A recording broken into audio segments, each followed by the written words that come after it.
Hello everyone, today I'm going to show you how to download Counter-Strike Condition Zero on your computer. Make sure to watch the video until the end, not to miss any important details, like and subscribe. So Counter-Strike Condition Zero is available on many devices, but the most popular distributor is Steam.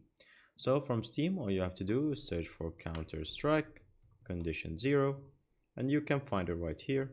And you can find it directly right here for Steam, where you can buy it for the cheap price of £8.